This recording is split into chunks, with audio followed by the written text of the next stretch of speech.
Olá, sejam bem-vindos ao Da Hora, jornalismo independente, comprometido com a verdade e conectado com você.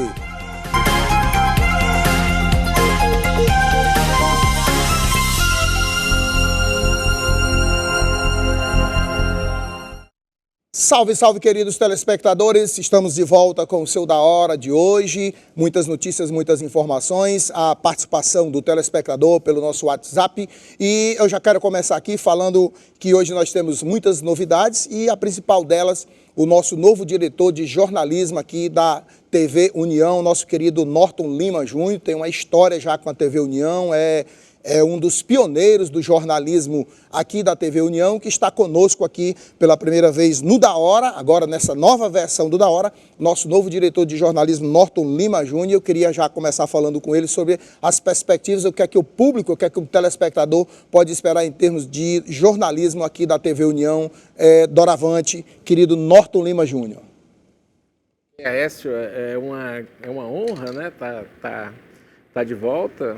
Tem um ditado da literatura brasileira que fala que ninguém se perde no caminho de volta, né? Mais uma vez a gente está, eu e o Bardavil, que a gente sempre militou junto em uma série de áreas, né? E agora nós estamos voltando para transformar, né? Para retomar essas grandes alianças que a TV União teve com o cidadão, com a democracia, com a pluralidade de ideias, que é uma coisa muito importante, né? Porque esse combate à desinformação, ele é talvez mais relevante que se pode fazer. Deixa que as pessoas decidam, né?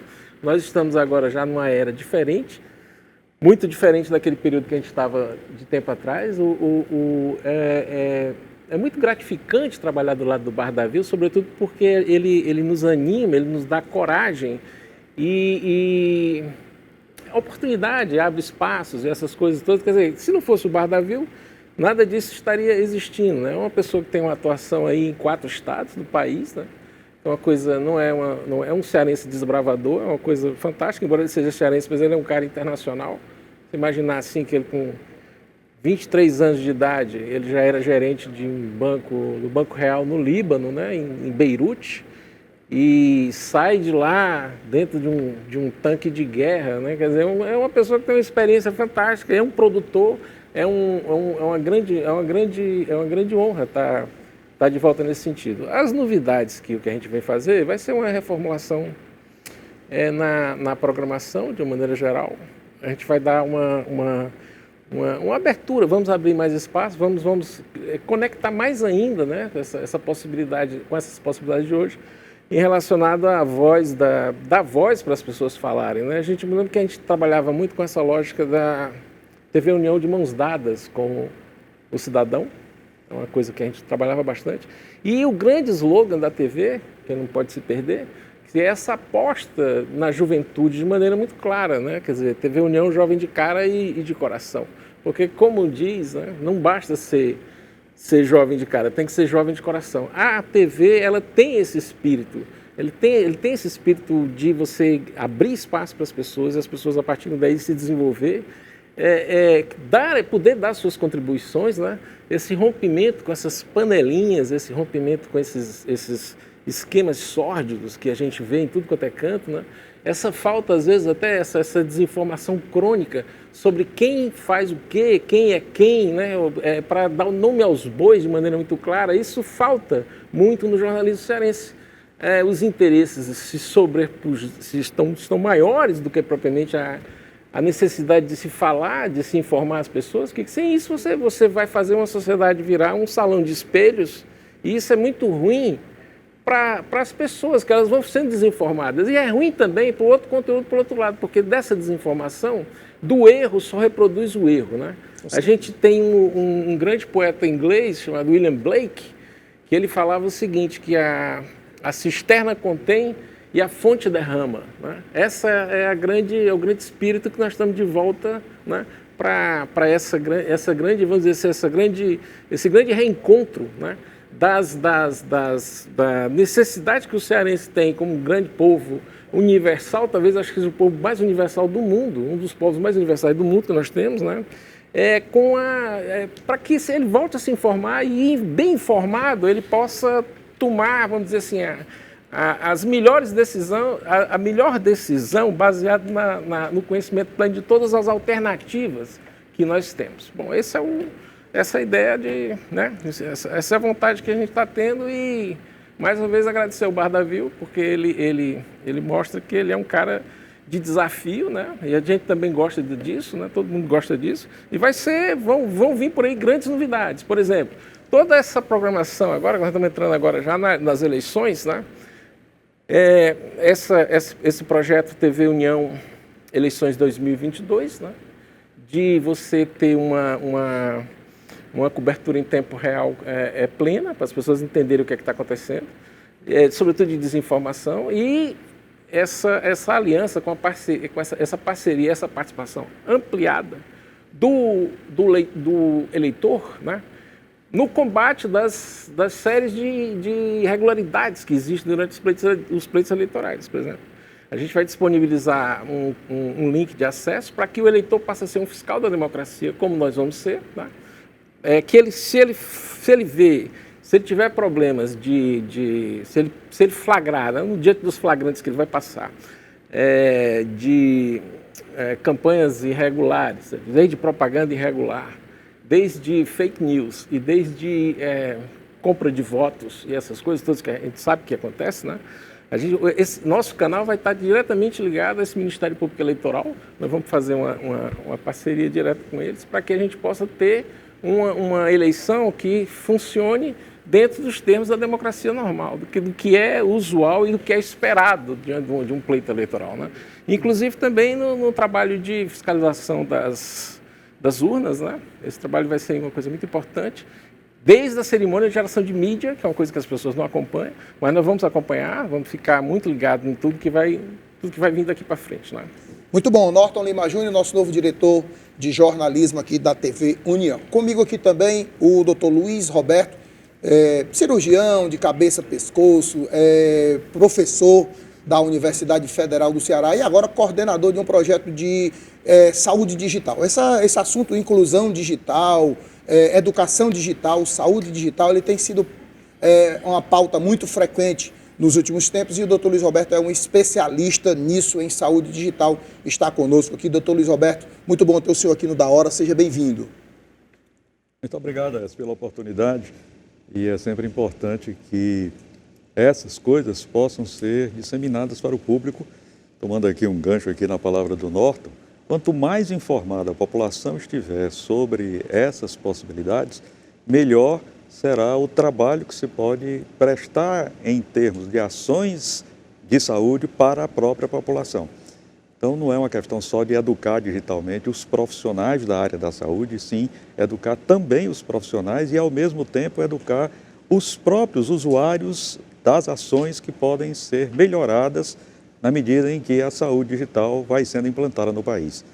E uma curiosidade pela oportunidade é o fato de que o Brasil implantou, mesmo aí com 3 décadas de atraso, implantou um grande projeto de saúde digital finalmente, que é o programa Conect SUS.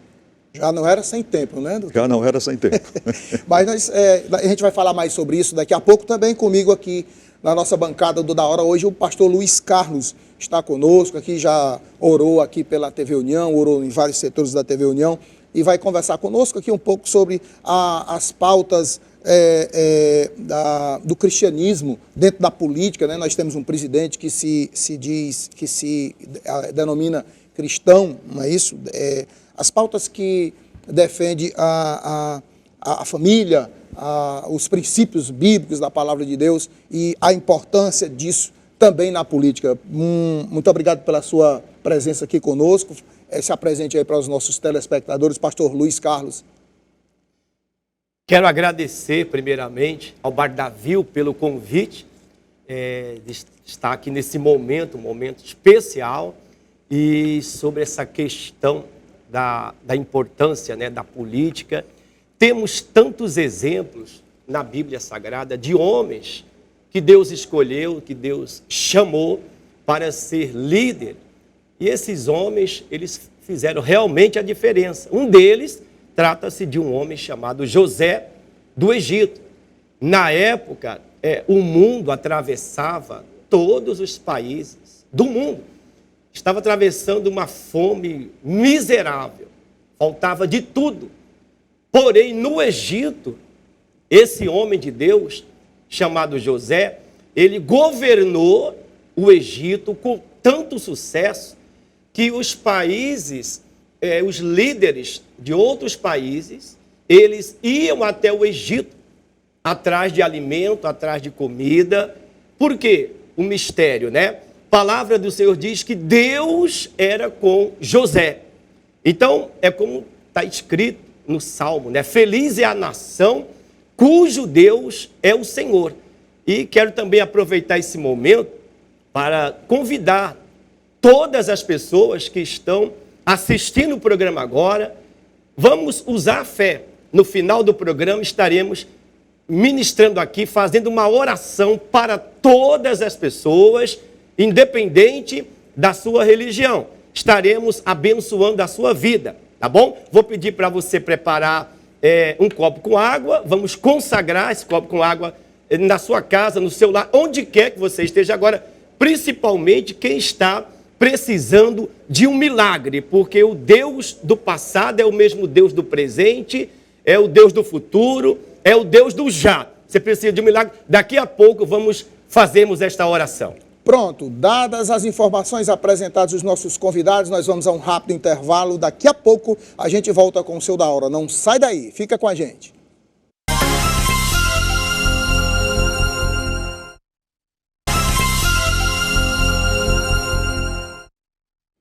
Estamos de volta com o Seu da Hora aqui na sua TV União e já convidando você a participar conosco pelo WhatsApp, o 981010984.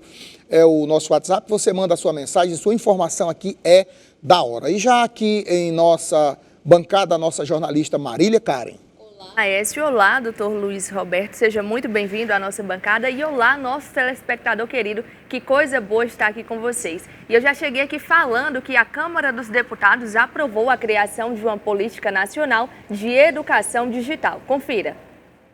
Apesar do trimestre de abril a junho deste ano, foi aprovado na última quinta-feira na Câmara dos Deputados a criação da Política Nacional de Educação Digital. A proposta busca promover competências informacionais e digitais, ferramentas online, capacitação e pesquisa para estimular a inclusão digital. A matéria segue para a análise do Senado. O texto modifica a Lei de Diretrizes e Bases da Educação Nacional para que currículos da educação básica incluam as competências digitais ao longo das etapas a partir do ensino fundamental. Abre aspas. É importante salientar que, segundo o estudo do Fórum Econômico Mundial, 65% das crianças iniciando o ensino fundamental hoje terão profissões que ainda não existem. Além disso, 8 das 10 profissões com maior crescimento em demanda são relacionadas à tecnologia. Fecha aspas, argumentou o relator deputado Israel Batista, do PSB do Distrito Federal. Na avaliação do relator, a educação digital é altamente relevante no mundo contemporâneo. Segundo Batista, a proposta foi criada para alcançar todos os níveis da educação, desde a educação básica à pesquisa. Abre aspas. A evolução da modernidade nas sociedades, nas relações sociais, no mundo do trabalho, da comunicação, da informação, impõe que a cada cidadão sejam dadas as necessárias oportunidades para o desenvolvimento das competências e habilidades para lidar com as tecnologias de comunicação e informação. Fecha aspas, acrescentou Israel Batista. Nós trouxemos agora uma matéria a respeito da aprovação da educação digital na grade curricular. E nós estamos aqui com o Dr. Luiz Roberto, que é especialista em saúde digital. E eu gostaria de saber, Dr. Luiz Roberto, primeiramente, o que o senhor achou dessa aprovação na Câmara dos Deputados a respeito da educação digital. E eu gostaria que o senhor nos explicasse o que é a saúde digital. Olha, essa notícia ela é fantástica, porque uma das grandes lacunas que nós temos para o bom caminhamento, para o bom aproveitamento da implantação do Programa de Saúde Digital no país é exatamente o problema da educação digital. Sem educação digital, tudo vai se resumir simplesmente a uma tentativa de priorizar apenas as tecnologias. E a saúde digital não é um problema só ligado à tecnologia, É um problema fundamentalmente das pessoas que estão utilizando essa tecnologia para prover melhores ações na área da saúde, para incluir mais pessoas nas ações e para reduzir desperdícios e uma série de outras coisas que precisam ser feitas para poder a gente diminuir o custo dessa saúde. O dinheiro na saúde, ele é sempre menor do que a necessidade da prestação de serviço. Se você não tiver cuidado, chega um ponto em que a conta fica impagável. No mundo todo, e o Brasil entrou nessa área com cerca de uns 30 anos de atraso, mas no mundo todo percebe-se nitidamente que um dos principais cuidados é exatamente de educar as pessoas. Porque você, nas tecnologias digitais da informação e das comunicações, você tem que trabalhar com hardware, trabalhar com software, que são as informações, né, na linguagem digital. Você não pode esquecer o velho elemento que é o peopleware. Ou seja, você tem que preparar as pessoas para essas novas condições. Então, essa lei vem no momento certo, no momento certo. Trazendo a respeito da saúde digital, doutor, ela já é uma realidade no Brasil ou ainda é um projeto? Ela, na realidade, já passou do estado de ser um projeto, porque já é um programa. No Brasil, esse programa, ele chama-se Conect SUS, é o programa que responde ou se refere à implantação da saúde digital no país, é o programa Conect SUS. Algumas ações visíveis desse programa, por exemplo, a instalação de prontuário eletrônico do paciente em todas as unidades básicas de saúde. Outro elemento visível, que eles classificam tecnicamente como sendo do frontware, né? No seu celular, você tem hoje um aplicativo que mostra, né, toda a história da sua vacinação. No futuro, através desse aplicativo, você vai poder marcar sua consulta no posto de saúde, vai poder saber o resultado dos seus exames, e isso vai permitir que você, independente de onde você esteja, as suas informações de saúde estejam guardadas em um sistema muito mais complexo que um simples prontuário eletrônico, e é um sistema de informações de saúde que permitirá você ter a disponibilidade das informações do paciente a qualquer momento em que isso seja necessário, em qualquer momento em que ele esteja. Será um grande avanço, e isso, inclusive, hoje é um elemento fundamental de defesa do próprio SUS. Doutor, nós tivemos aqui uma participação no nosso programa Contexto Geral aqui com o doutor Luiz Carlos Gomes de Matos. Ele falava justamente sobre isso, que hoje você chega, você tem 10 prontuários em 10 locais diferentes e esses prontuários não se comunicam entre si. Então existe uma dificuldade realmente muito grande de você, por exemplo, faz uma viagem, chega num outro estado, passa mal e tem que ir no médico, mas o médico não tem acesso ao seu histórico de saúde. E essa inclusão digital e o Conecta SUS, ele tem essa proposta, esses prontuários eles vão realmente se comunicar, estar à disposição. Sim, hoje uma das principais propostas do Conect SUS no âmbito de você instalar prontuários eletrônicos nos pontos de atenção à saúde é que eles tenham interconectividade, certo? E essa conectividade, essa interconexão, essa interoperabilidade, é o termo correto, ela deve ser uma interoperabilidade semântica, ou seja, uma interoperabilidade que permita um entender o que o outro mandou, facilitando que o profissional de saúde possa interpretar esses dados para uma tomada adequada de decisão. Muito bem. Essa falta de conectividade, ela é crucial para a qualidade de saúde. Para o telespectador que está aqui nos assistindo hoje, doutor Luiz Roberto, que não conhece o conceito de saúde digital, como é que o senhor poderia explicar para uma pessoa leiga, né, que não conhece, por exemplo, eu não conhecia muito sobre isso, sabia que existia projeto e tudo sobre isso, Conecta SUS, mas o conceito de saúde digital, que realmente isso quer dizer na prática para o telespectador, para o usuário da saúde? Olha, veja bem, o conceito de saúde digital vem crescendo ao longo dos anos. Porque se você observar a evolução histórica, o uso de dispositivos computacionais e informacionais para solucionar problemas na área da saúde começou aí no final da década de 40. Só que na época os computadores eram completamente diferentes. Quando você observa como foi a evolução da ciência da computação e da própria ciência da informação ao longo dos anos, você vê que, inclusive, as denominações foram sendo mudadas. Surgiu primeiro computação médica, depois surgiu informática médica, informática em saúde, computação em saúde. Surgiu depois bioinformática, surgiu depois informática computacional. Na realidade, a proposta do termo saúde digital, porque surgiu também o termo e-health, está compreendendo, de saúde eletrônica. A proposta de saúde digital foi feita mais ou menos em 2018 pela Organização Mundial de Saúde, exatamente para unificar essa quantidade enorme de denominações que existiam e muitas delas competindo entre si, criando um verdadeiro movimento de tribalismo, tá certo? As panelinhas a respeito desse nome ou daquele, para significar algo que vai além do simples uso da tecnologia digital, mas vai para melhorar 3 coisas: a qualidade da ação em saúde, a qualidade da atenção à saúde. É o caso, por exemplo, quando você usa telemedicina e você atende um paciente com telecardiologia, teleoftalmologia, telepsiquiatria, sem precisar que o paciente vá até onde está o psiquiatra. Para incluir mais pessoas, porque com isso você barateia custos e consegue fazer com que mais pessoas tenham acesso, é o problema da equidade. E, finalmente, você consegue também combater desperdício, combater uma série de coisas, melhorar a gerência, a gestão das ações em saúde, invertendo às vezes até o fluxo de atendimento, e com isso você consegue fazer com que o dinheiro para a saúde possa render muito mais.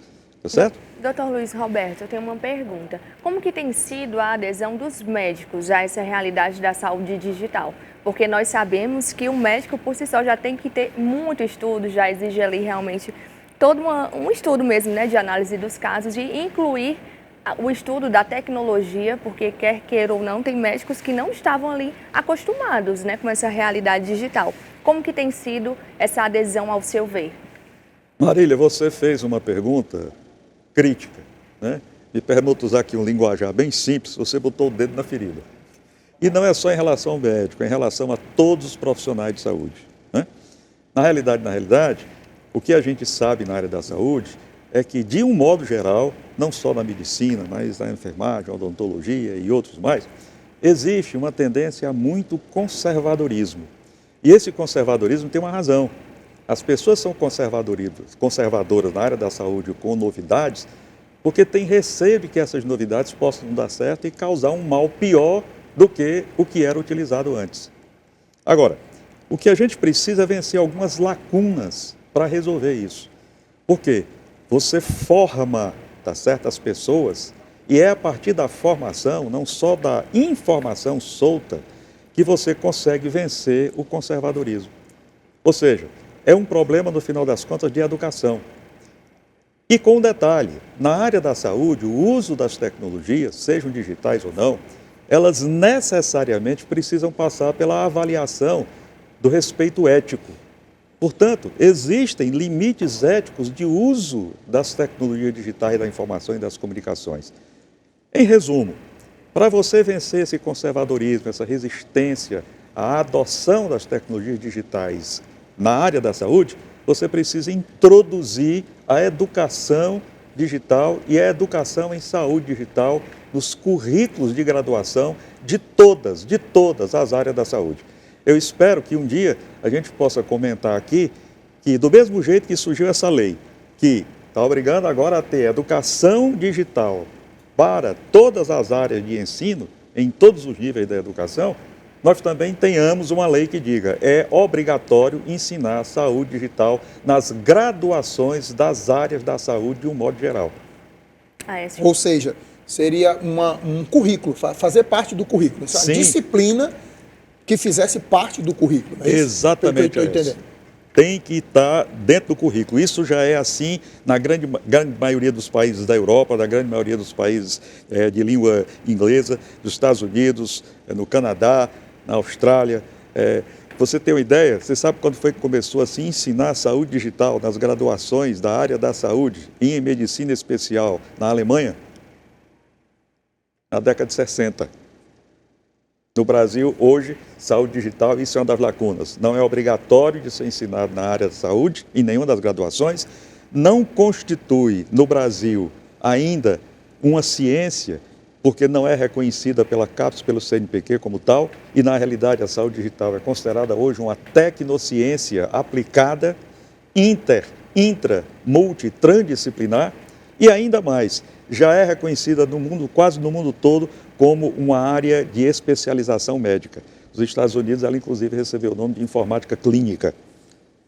Ou seja, significa dizer que o Brasil está correndo muito atrás, está muito atrás nessa corrida pela implantação da saúde digital. E uma outra coisa que eu queria perguntar, doutor Luiz Roberto, é assim, o que é que falta para o Brasil? Será que é só uma questão de boa vontade ou é uma questão de cultura e comodismo, por exemplo, da área profissional mesmo, da área profissional médica? Porque assim, a gente sempre tem aquele conceito de que o médico ganha muito dinheiro e fica rico, não é? A população tem, o senhor sabe disso, é médico e existe isso. Então, o que é que falta? É uma falta de boa vontade do poder público ou o que é pior? O que é que pesa mais? A falta de boa vontade do poder público ou essa cultura do comodismo na profissão?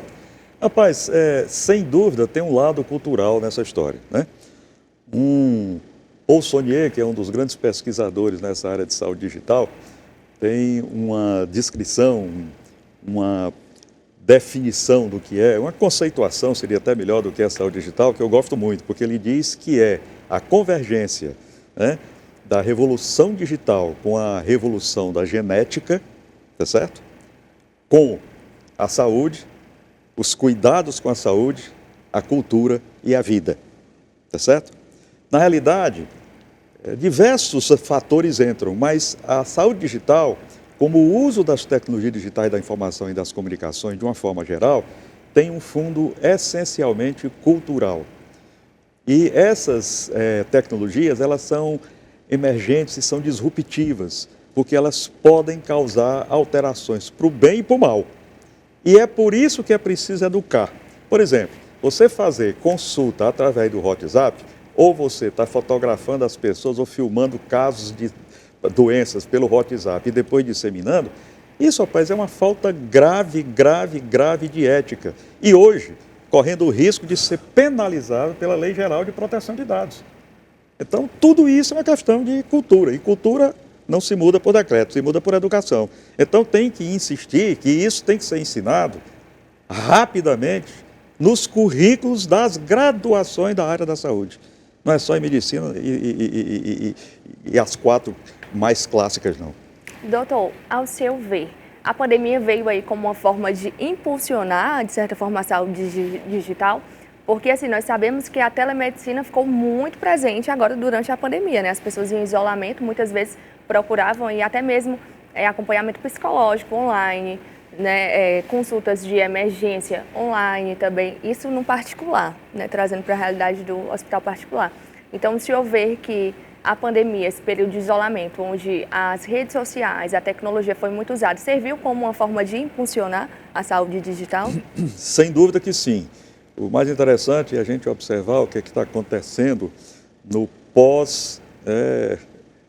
momento crítico da pandemia, das 2 primeiras crises, das 2 primeiras ondas e tudo. E a gente percebe que, por exemplo, para a atenção básica, os países que já tinham uma infraestrutura de telemedicina e telesaúde organizada, isso foi muito efetivo, né? Mas não significa que a telemedicina e a telesaúde vá substituir inteiramente o encontro presencial tradicional, por diversos motivos. A telemedicina cresceu muito por causa da pressão do atendimento, principalmente em ações de teleorientação, né? Você imagina a situação de um paciente que pode ou não estar com Covid, está com alguma sintomatologia, e se ele não estiver com Covid e for para um ambulatório em que esteja muita gente com Covid, ele pode até se contaminar por lá, não é isso? Já que a contaminação é através da forma aerossol, etc., né? Sem dúvida, chamou a atenção e chamou a atenção com alguns resultados positivos. Por exemplo, a teleconsulta, que no Brasil há cerca de 20 anos o Conselho Federal de Medicina não permitia, agora passou a ser permitido e isso não tem mais retorno, né? Agora, não adianta só você ter a permissão de fazer teleconsulta e não ter pessoas que saibam como fazer adequadamente a teleconsulta, sabendo e conhecendo os limites éticos, não apenas o lado da tecnologia. A teleconsulta deve ser vista como uma forma de propedêutica e não simplesmente se resumir a um contato através de uma tecnologia de câmera de vídeo, ou seja, reduzir uma teleconsulta simplesmente a uma conversa por telefone e por vídeo. Entretanto, hoje, aqui eu posso dizer que a Escola de Medicina da Faculdade Cristos já está utilizando um aparelhinho chamado TaitoCare, que é extremamente importante para poder fazer atendimentos à distância e com muita qualidade. Ok, eu achei até interessante o nome, né? Porque o TaitoCare, a gente pode até dizer assim, Taito quer, é só querer, né? Estudar, se especializar, porque, ao meu ver também, a gente vai ter uma diminuição dos contingentes de pessoas nos hospitais, das filas, né? Eu acredito sim, não sei se estou enganado, mas acredito sim que vai ter esse benefício também para a saúde, principalmente para a saúde pública, né? Isso que você está dizendo é fantástico, porque, por exemplo, uma das coisas que está crescendo absurdamente é exatamente o fato de você poder fazer com essas tecnologias monitoração remota. E muitos pacientes que você pode acompanhar em ambiente familiar, através de monitorização, seriam pacientes que estariam necessitando de acompanhamento dentro do hospital, e dentro do hospital você sabe que tem vantagens e tem desvantagens. Por exemplo, pacientes crônicos, às vezes, que internam e têm dificuldade de sair porque pegam repetidas infecções hospitalares. Esse paciente pode ficar hoje no seu domicílio, acompanhado remotamente por uma equipe toda pronta para atender imediatamente se o paciente tiver necessidade, né? Isso, inclusive, vai reduzir muitos gastos com o monitoramento remoto, está compreendendo, de internações hospitalares demoradas, etc. Quem já teve paciente na família que ficou internado durante muito tempo e tudo, eu tive minha mãe e tal, eu quase que tive que tirar ela do hospital para ela não morrer lá, está compreendendo? Porque ela ficava boa de uma coisa, tinha uma infecção. Esse paciente pode ficar hoje em monitoramento remoto, né? E emocionalmente, com certeza, Não tenha será dúvida, muito melhor para o paciente, né? Muito melhor. Já tem vários trabalhos mostrando isso na literatura. Ok, nós estamos aqui no Seu da Hora com o Dr. Luiz Roberto, médico cirurgião e professor da Universidade Federal de Ceará, no Hospital Walter Cantini, né, doutor? Seu trabalho? Eu trabalho mais na Faculdade de Medicina na Faculdade de Medicina, pronto. É porque o Hospital Universitário eu sempre acho que... ok. E falando sobre saúde digital, mas... Você, telespectador, está participando conosco pelo 981010984. Marília, cara, tem perguntas do telespectador? Olha, isso tem muitos elogios aqui ao doutor Luiz Roberto e também muitas pessoas achando muito interessante esse assunto que ainda é de pouco conhecimento da sociedade. Temos aqui a nossa querida Sandra Farias, uma telespectadora, mandando sua mensagem. Temos a Carmelita, o Francisco, o Paulo do Chicó, o Humberto e o Cícero. E várias outras pessoas enviando suas perguntas. Nós vamos agora para um rápido intervalo e, enquanto isso, você pode estar perguntando sobre saúde digital, que no próximo bloco nós estaremos aqui respondendo tudo para você. Na verdade, o doutor Luiz Roberto estará aqui respondendo e tirando suas dúvidas. Fique aí que daqui a pouco nós voltamos.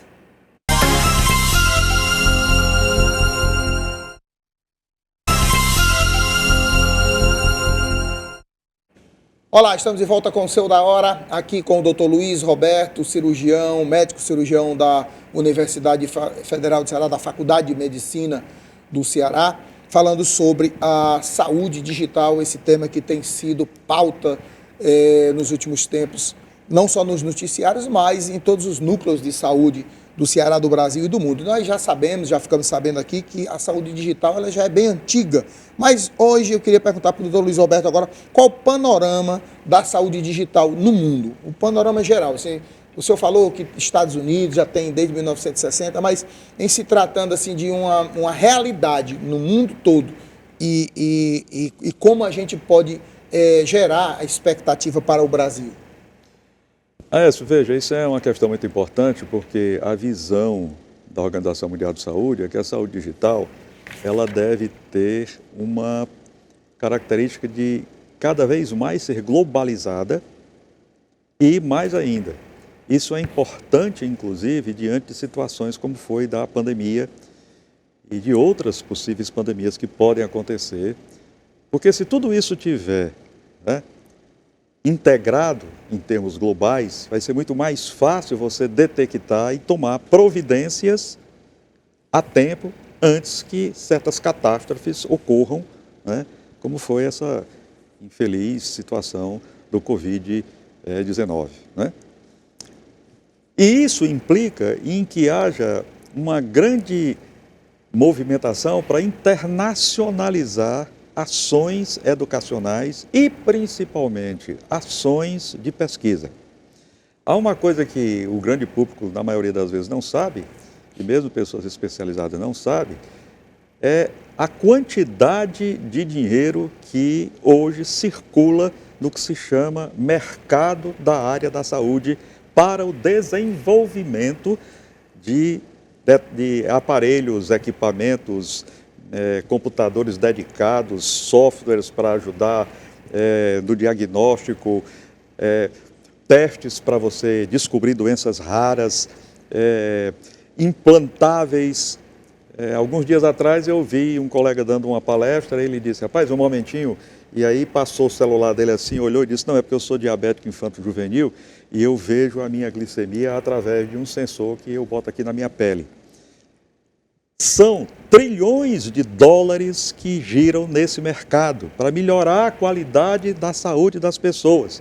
E o Brasil não produz nada. Agora não produz por quê? Porque nós não temos pessoas educadas para atrair os investimentos para construção de fábricas, para construção de pesquisas, para elaboração de trabalho de pesquisa, ou seja, é uma perda para o país. E não temos também uma política pública, né, voltada para isso. Nós temos, por Fundamental. exemplo, muitos médicos ou pessoas profissionais de saúde que entram na política, mas ninguém vê projetos dessas pessoas relacionados a isso. Mais um questionamento que, com certeza, todo profissional faz com relação à tecnologia. A tecnologia, ela traz esse, eu digo assim, em todas as áreas, ela traz um certo medo.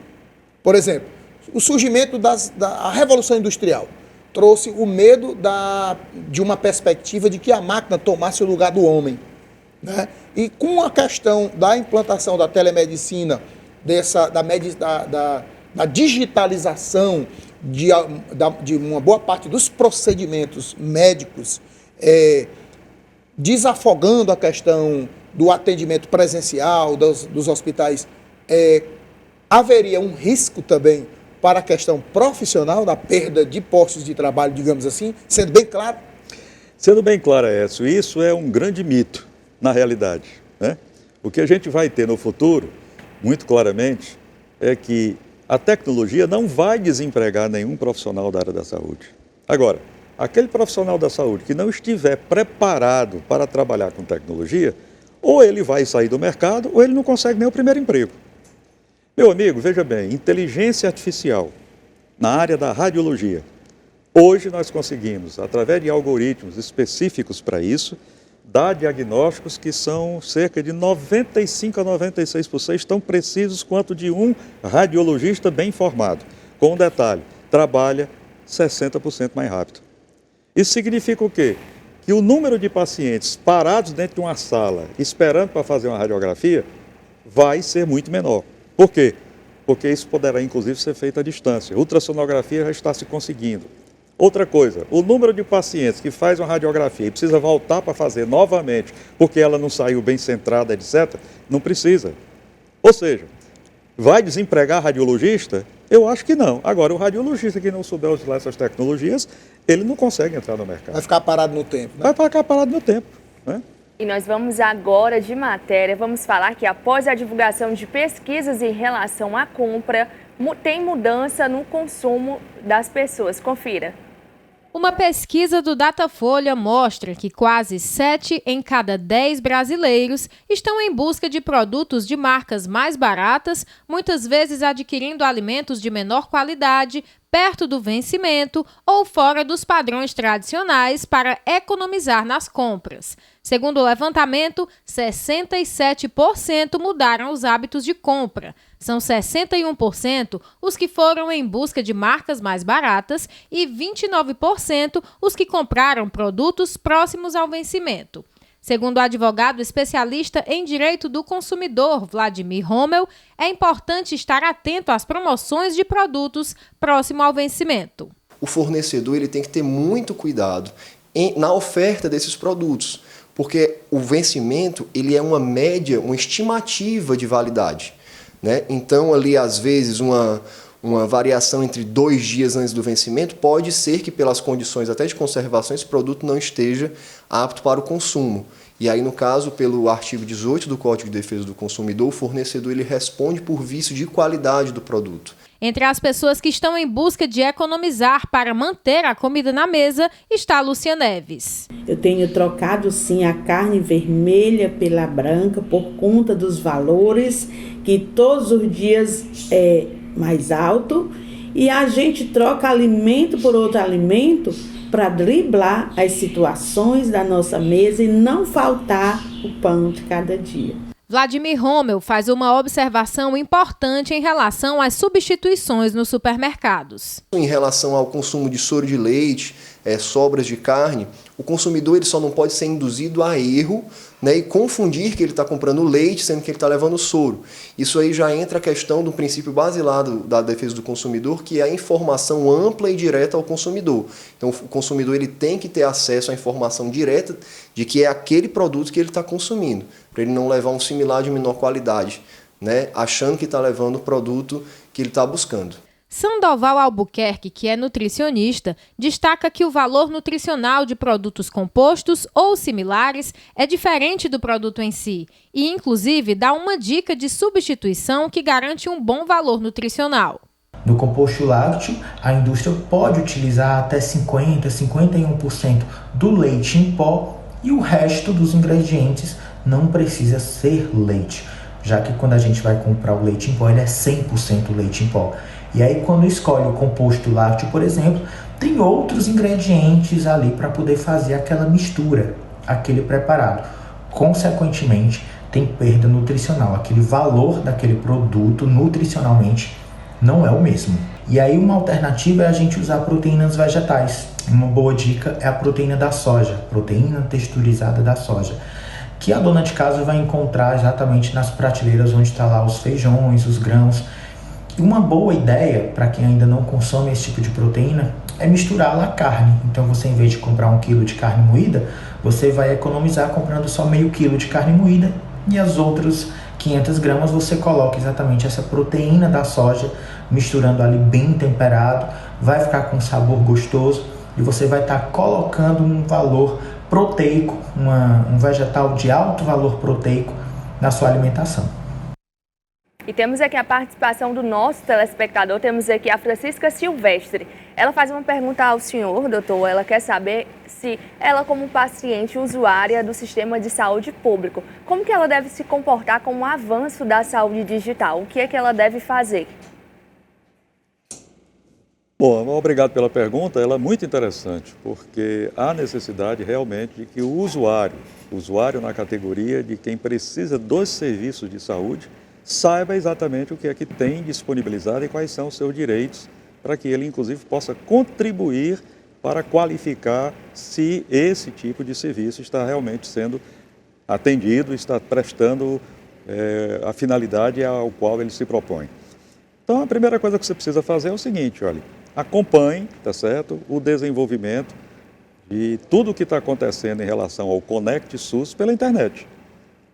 Todas as vezes que eu quero saber sobre alguma novidade a respeito do Conect SUS, eu procuro pelo Conect SUS na internet, porque eles têm feito uma divulgação muito grande, exatamente procurando atingir a última milha, o cidadão final, aquele que está precisando. E segundo, se você está no interior, procure ver se na sua cidade os postos de saúde já estão informatizados, se isso está chegando, se a Secretaria de Saúde do seu município está já provendo isso, se o prontuário eletrônico que está instalado no posto de saúde onde você tem ficha já está sendo interoperado, já está trocando informações com outros prontuários de saúde, ou seja, você tem uma parte ativa como usuário do sistema que você pode fazer. E a base de tudo é a informação. Muito bem, esse é o Céu da Hora aqui na sua TV União, sua participação, a participação do telespectador pelo 981010984. Aqui a sua informação é da hora. Nós vamos ter daqui a pouco, no final do programa, uma oração de o pastor Luiz Carlos. Vai fazer uma oração, abençoar seu copo com água aí onde você estiver, tá bom? A gente crê nisso, viu? Viu, pastor? Pode ficar tranquilo. Que bom. E eu queria que você falasse aí da Igreja do Avivamento, Fonte Transbordante, onde é que fica, para que o nosso telespectador possa saber. Então, a igreja fica na Avenida Abolição, número 3553, no bairro do Meireles. Ali é o endereço onde você pode participar de um culto, você pode sentir a presença de Deus, você pode ouvir a voz de Deus, você pode receber um abraço do Senhor Jesus. Ele está sempre de braços abertos para todas as pessoas. Por isso que ele disse, vinde a mim todos, independente da religião. Eu quero dizer que Jesus ama muito você, ama demais, demais mesmo. Ele quer ver você feliz, que você tenha paz em todas as áreas da sua vida. Daqui a pouco, então, vamos fazermos uma oração. Já está pronto aqui meu copo com água. Prepare o seu copo com água. Eu estarei abençoando a sua água através dessa programação. E não é somente beber a água. Você tem fé. E a fé, ela toca o coração de Deus. Um milagre o Todo-Poderoso vai fazer na sua vida através da oração que será feita daqui a pouco. Ok. Pastor Luiz Carlos, da Igreja do Avivamento Fonte Transbordante, nós estamos em um período, nós temos hoje um presidente da República que ele é cristão, né? A esposa dele é uma mulher que vive falando da Bíblia, vive orando, e ele preserva princípios da palavra de Deus, respeito aos princípios e à autoridade da família na educação, e não só na educação, mas de uma forma social. Qual é a importância, ao seu ver, pastor, de nós, nessas eleições, escolhermos homens e mulheres que tenham temor do Senhor? Bom, o mundo, ele é governado, né, pelo mundo físico e também pelo mundo espiritual. Por isso que, assim, está escrito, feliz é a nação cujo Deus é o Senhor. Então, se o nosso país, sendo consagrado a Deus, ele guiando o nosso presidente, como aconteceu com José do Egito, porque José foi um homem escolhido por Deus para assumir, liderar o Egito. E sabemos que naquela época o mundo inteiro estava atravessando uma fome. 7 anos de vacas magras. As pessoas não tinham o que comer no horário do almoço, pela manhã, de noite, passando fome. No mundo quase todo, porque menos o Egito. José liderando o Egito, juntamente com o faraó, mas está escrito assim, o Senhor era com José. O Senhor nosso Deus dava para ele a direção de tudo que ele tinha que fazer. Por isso, países do mundo todo tinham que ir até o Egito atrás de comida, atrás de alimentação. Eles recebiam não somente o alimento físico, como também o espiritual. Por isso que é muito importante, o que rege o mundo é o mundo espiritual, é o mundo invisível. Então, quando um líder está sendo dirigido por Deus, então a presença de Deus, a glória de Deus, o fogo de Deus, o poder de Deus está com aquele líder, e ele vai espalhando aquilo pela nação inteira. Não tem como uma pessoa, ela está conectada com Deus e ela não ter sucesso. Então, ou seja, o nosso país tem sucesso e terá muito mais ainda, porque essa é a vontade de Deus. Deus escolheu essa nação. Atualmente, Deus escolheu o nosso país. Já há alguns anos atrás, outros países, Deus tinha planos e Deus usou.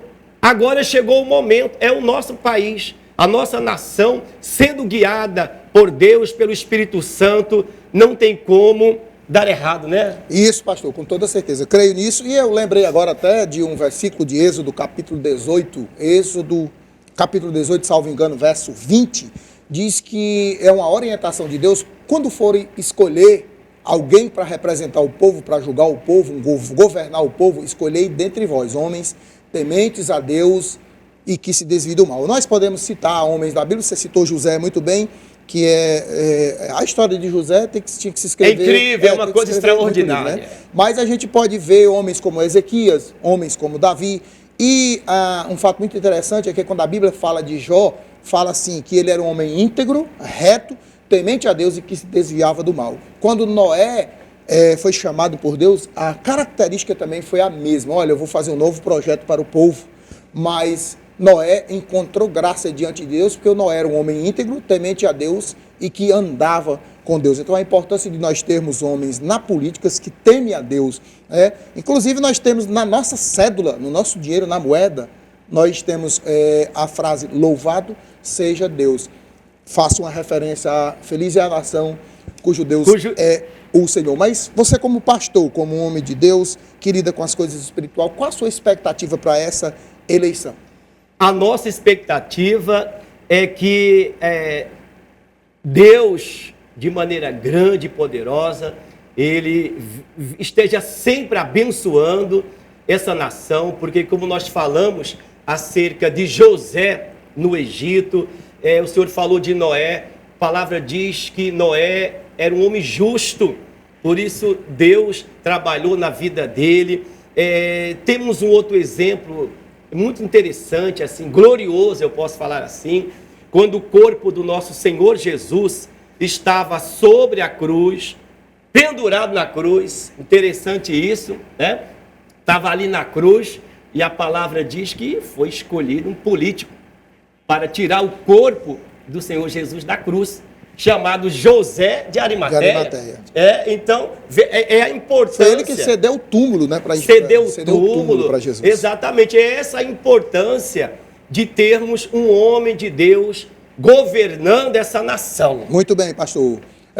Já agradecendo aqui a participação do nosso telespectador que esteve conosco, é evidente que nós não pudemos hoje, né, atípico o nosso programa, não pudemos dar respostas a todas as ligações, mas amanhã nós estaremos aqui novamente e esperamos a sua participação. Queria já agradecer ao doutor Luiz Roberto, um amigo de longas datas, acho que eu conheço o doutor Luiz Roberto há 30 anos, né? Tem uma história, o doutor Luiz Roberto, ele operou o meu filho com retinoblastoma há 26, 27 anos atrás, e por isso que, não só por isso, mas pelo conceito que nós temos, pela pessoa que ele representa, pelo excelente médico cirurgião e professor da Universidade Federal do Ceará, isso que o trouxe aqui, e esse assunto de saúde digital. Quando o jornalismo me procurou, nós precisamos de um médico para falar sobre saúde digital. Eu disse, eu só conheço um. Pode ser o melhor? Eu disse, pode. Então vamos ligar para o doutor Luiz Roberto. Eu queria agradecer a ele e ele deixar aí a sua última expectativa sobre a saúde digital, sobre essa nova política, os novos políticos que vão entrar, com certeza muitos da área de saúde, da sua expectativa para a saúde digital relacionada também à política, doutor. Olha, eu quero agradecer a oportunidade de conversar com todos. Espero que em outras oportunidades nós possamos voltar aqui trazendo coisas mais específicas. Mas é preciso que realmente os nossos políticos entendam o quanto é importante para a saúde do país, de uma forma geral, termos políticas públicas bem definidas em relação à saúde digital.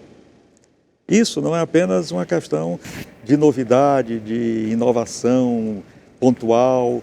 Isso é algo que vem trazer uma real possibilidade de melhoria da qualidade da atenção à saúde no país. E é um ponto hoje crucial, crítico para a defesa do SUS. O SUS é um dos maiores sistemas de saúde do mundo. E se incorporar todas as coisas que estão sendo disponibilizadas no âmbito da saúde digital, nós vamos ter realmente uma saúde de qualidade nesse país e o povo brasileiro merece isso. Muitíssimo obrigada, doutor. E assim, eu gostaria de falar que acredito que o nosso telespectador ainda tem muitas dúvidas e fica aqui o convite para o senhor retornar aqui e falar mais sobre saúde digital. Aécio? Estamos chegando ao final do nosso programa, temos menos de 1 minuto para o final do nosso programa e agora o pastor Luiz Carlos irá, não errei o nome não, né? Pastor Luiz Carlos irá orar, abençoar o seu copo com água, então você na sua casa receba essa palavra, receba esse poder do Espírito Santo de Deus na sua vida. É com você, pastor Luiz Carlos. Onde você se encontra, feche os seus olhos. Pai, graças te damos. Eu me lembro da tua palavra, o teu filho Jesus pegou 5 pães e 2 peixes. Antes do milagre acontecer, ele levantou para os céus e fez esta oração. Pai, graças te dou. Então eu levanto esse copo com água agora, onde quer que você esteja, Deus Todo-Poderoso, santifique esta água, consagra esta água, e aqui eu declaro, como diz a tua palavra, confessamos, ó Deus, com a boca e a gente crê com o coração. Eu declaro todas as pessoas abençoadas, ó Deus, ao beberem desta água que o Senhor nosso Deus está consagrando nesse momento.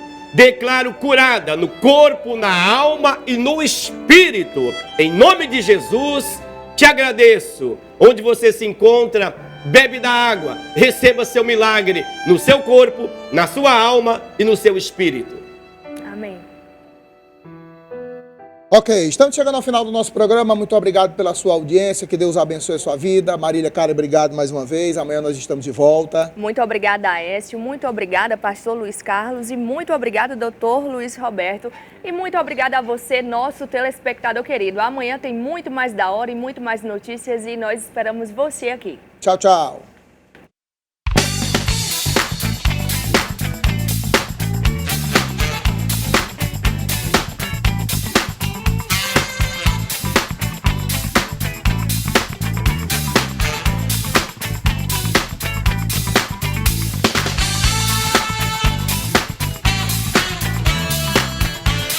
Eu não sou o melhor, mas especialista de boa comida, Frigideira do Johnny.